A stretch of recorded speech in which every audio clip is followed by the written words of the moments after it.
D'abord, bonjour à tous. Merci d'être là.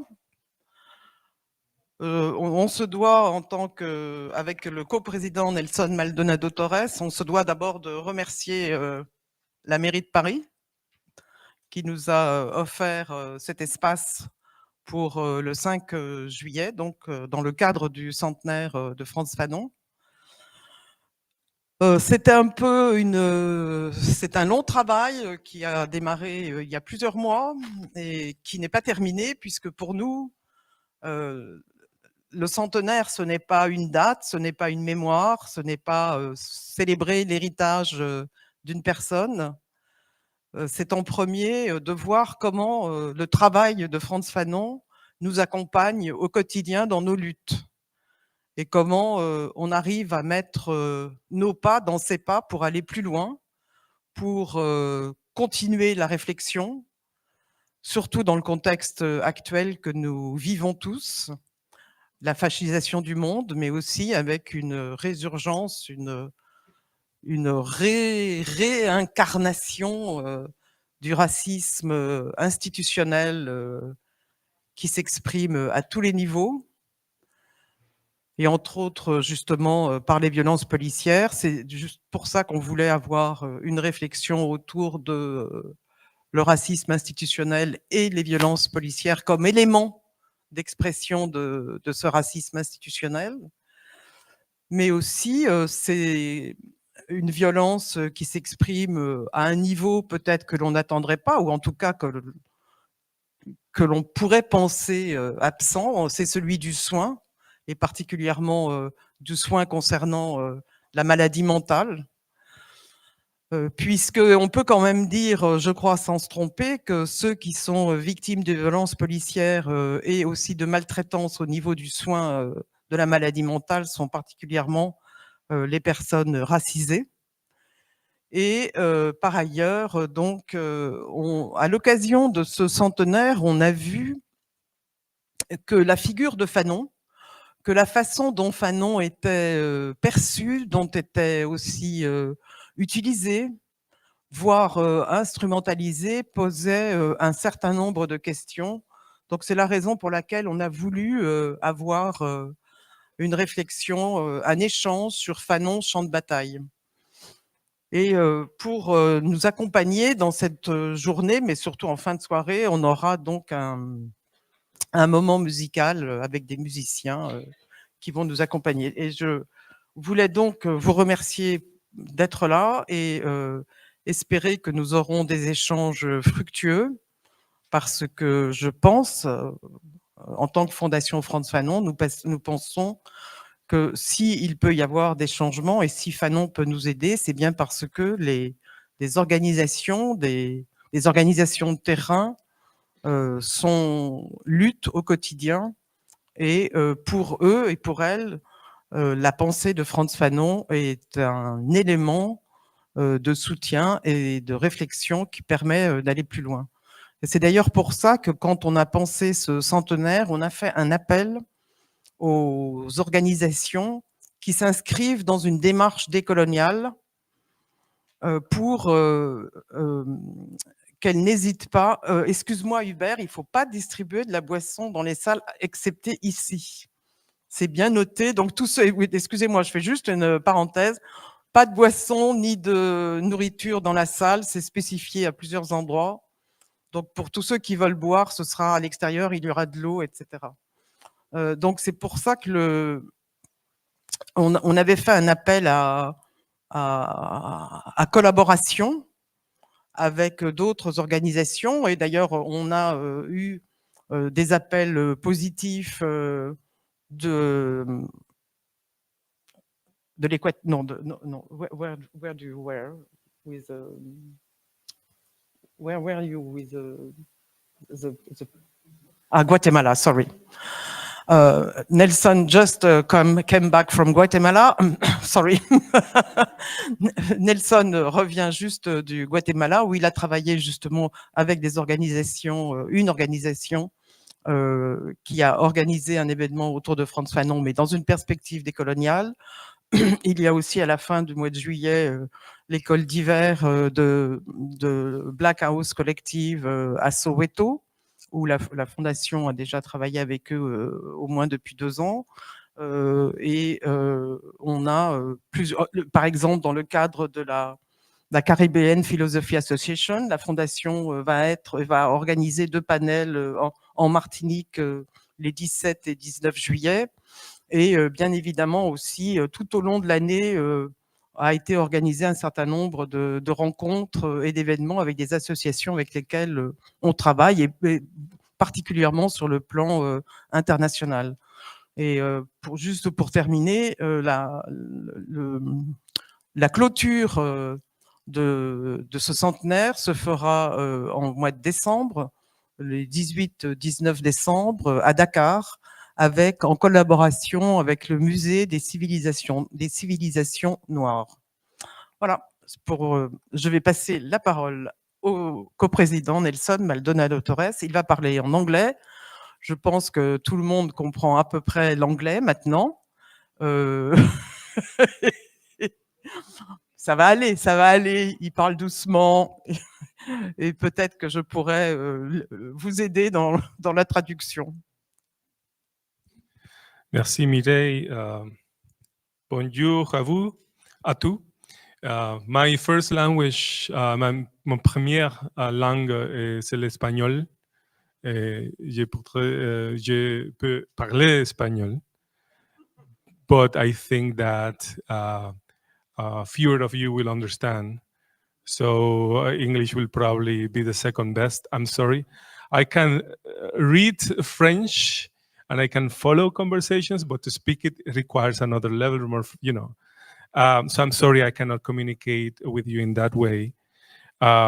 And that I introduce this other language. I tell in Latin America, there are many people from the old left, some of them the new left, who refuse to speak English out of principle, because it's the language of the empire, right? And if you feel it here, we feel it closer there.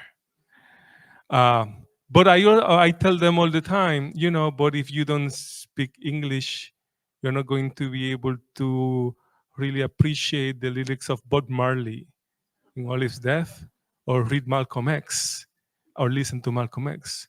So, language is much more porous and open and rich than we imagine. Yeah, language is a battlefield. So we can be combative in language. So hopefully, in the spirit of Fanonian combativity, I use English this time. The language of, and I can say the language of our colonizer in Puerto Rico, because we're a colony of the US. So if you feel it, imagine how I could feel it. So I think that following up on what Mireille was saying, that for the Fanon Foundation, the Centenaire is not simply a matter of celebration of a figure. It's about the legacy of a major thinker who has contributed to the understanding of our reality since the middle of the last century at least. I think that we still live in a world that is unfolding. After the First and Second World Wars, what we see are still chapters of that. And Fanon was there in that moment, along with other figures. And what they discovered, what they saw, what they felt in that moment of deep crisis of Europe and so-called Western civilization, and a moment also of the uprising of peoples across the world, particularly in Africa, the Caribbean, and Asia, that the generation who were there were able to participate, to breathe an air, to feel an atmosphere that led them to particularly radical insights. Right? And that's part of the value of Fanon. That was also part of the value of Malcolm X. That also is one we're celebrating 100 years today. And the value of thinkers like political leaders like Patrice Lumumba, that also celebrating 100 years. There is something about that period. Was a major earthquake in the global relations of power. It was a major moment of the decolonial turn, where people across the world, people from the former colonial territories and formerly colonial territories, developed a heightened critique of European so-called civilization, and also an awareness of their potential for transformation, for transforming the world.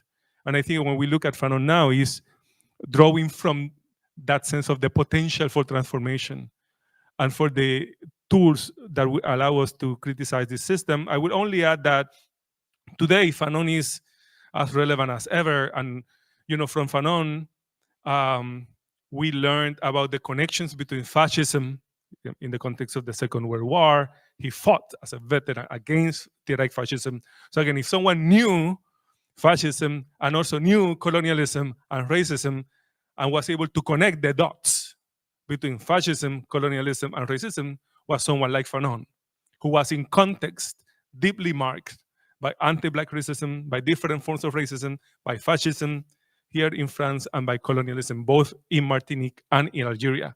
If someone also was aware of what it takes to organize against that triangulation of fascism, colonialism or coloniality, and racism, it was also someone like Fanon, who tried to bring people, organize people against that power. So today we see a resurgence of this fascism, a strong resurgence.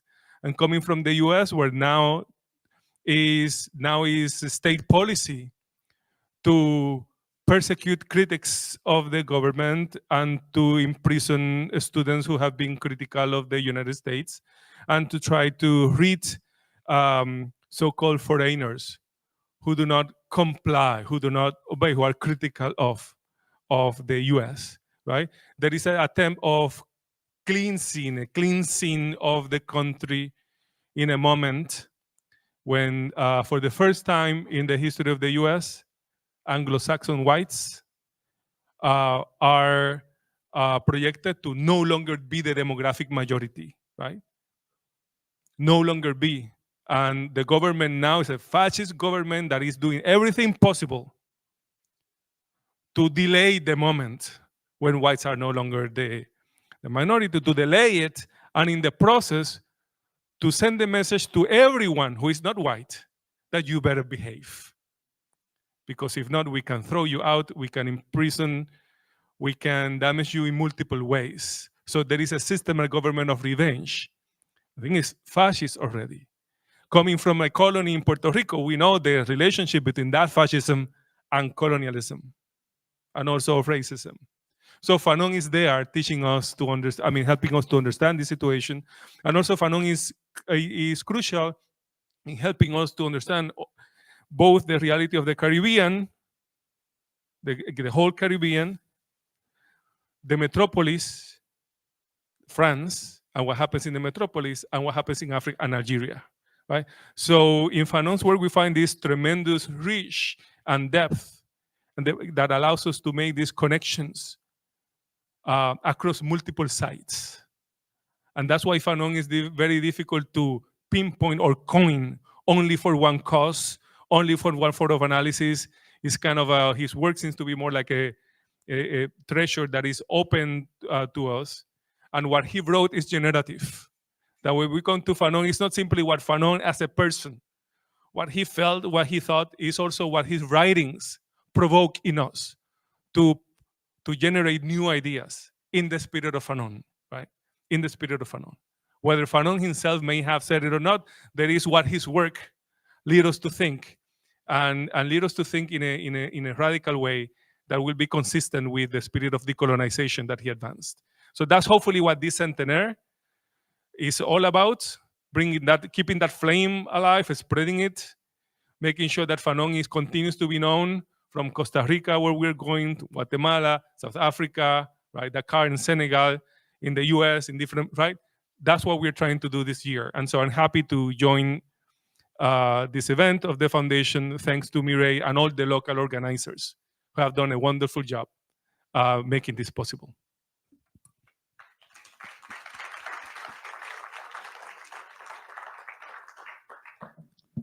Je crois qu'une des questions qui nous est posée et que, en tant que fondation, nous portons, c'est que est-ce que on va continuer, est-ce que les racisés vont continuer à chercher la reconnaissance auprès des colonisateurs, ou est-ce que justement on ne va pas essayer, on ne va pas essayer de leur imposer d'autres propositions pour ne pas, tout compte fait, pour ne pas répondre à leurs injonctions. Comment est-ce qu'on peut cesser de répondre à leurs injonctions? C'est aussi en cela que le travail de Frantz Fanon nous engage. C'est un travail de rupture.